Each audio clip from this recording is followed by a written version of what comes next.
ఈరోజు శ్రీకాకుళం జిల్లాకు సంబంధించి జెడ్పీటీసీలను, ఎంపీపీలను, మున్సిపల్ చైర్పర్సన్లను అందరినీ కూడా ఇక్కడికి ఆహ్వానించడానికి, మీతో కాస్త టైం గడపడానికి ప్రధానమైన కారణం ఏమిటి అనేది కొద్ది గొప్ప మీ అందరికీ కూడా అవగాహన ఉంటుంది అనుకుంటా.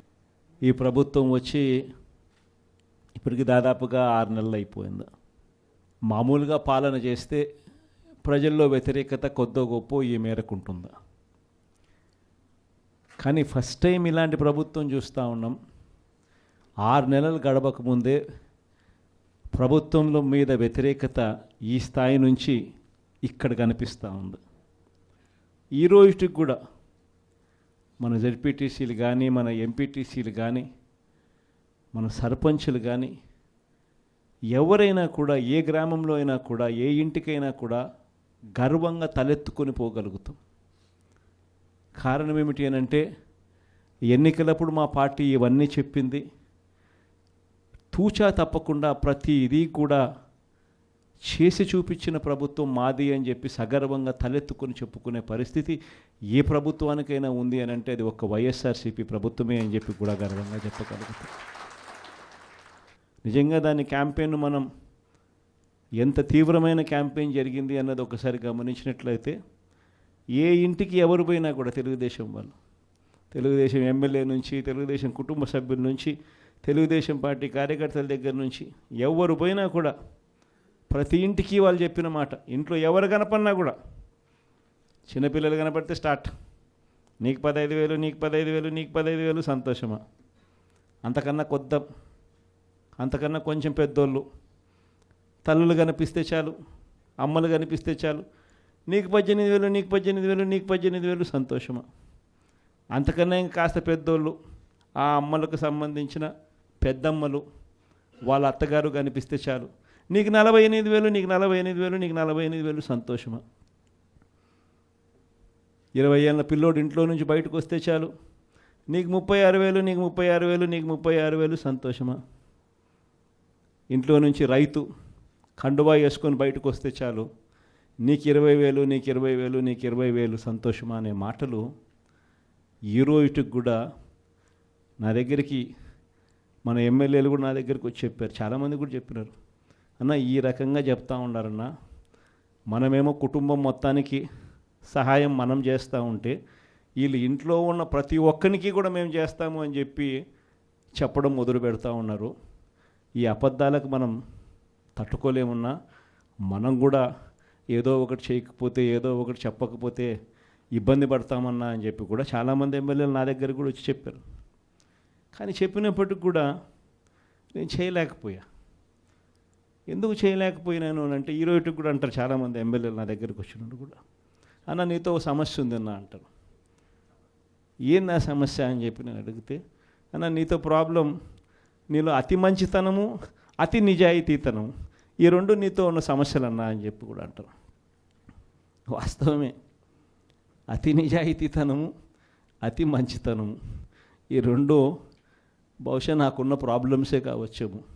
కానీ మళ్ళీ రేపొద్దున మనం అధికారంలోకి వచ్చేసరికి మాత్రం మళ్ళీ అవే కారణాల వల్లే మళ్ళీ మనం రేపొద్దున అధికారంలోకి వస్తామన్న మాట కూడా అంతే వాస్తవం. ప్రైవేట్ స్కూళ్ళు గవర్నమెంట్ స్కూళ్ళల్లో పోటీ పడగలుగుతాయా, ఇది సాధ్యమేనా అని చెప్పి అనుకునే పరిస్థితి నుంచి ప్రతి 6వ తరగతి నుంచి ప్రతి క్లాస్ రూమ్లోనూ డిజిటల్ క్లాస్ రూములు తయారు చేసి ఇవన్నీ తీసుకొచ్చి మన హయాంలో గర్వంగా కూడా తలెత్తుకొని చెప్పగలుగుతాం. ప్రైవేట్ స్కూళ్ళు గవర్నమెంట్ స్కూళ్ళతో పోటీ పడే పరిస్థితి వచ్చింది అని అంటే అది ఒక్క వైఎస్ఆర్సీపీ హయాంలో మాత్రమే. వసతి దీవెన గాలికి ఎగిరిపోయింది. పిల్లలను ఈరోజు చదువుకునే దానికోసం ఇంజనీరింగ్ కాలేజీలో యాజమాన్యాలు, మీరు ఫీజులు కట్టకపోతే మీరు చదువుకునే దానికి మేము ఒప్పుకోము, ఫీజులు తీసుకొని రండి అని చెప్పి పిల్లల్ని ఇంటికి పంపిస్తూ ఉన్న పరిస్థితులు ఈరోజు కనిపిస్తూ ఉన్నాయి. వైద్య రంగం పరిస్థితి కూడా అంతే దయనీయంగా ఉంది. ఆరోగ్యశ్రీ సేవలు మార్చి నుంచి ఇంతవరకు బిల్స్ లేవు. వ్యవసాయం పరిస్థితి అంతే.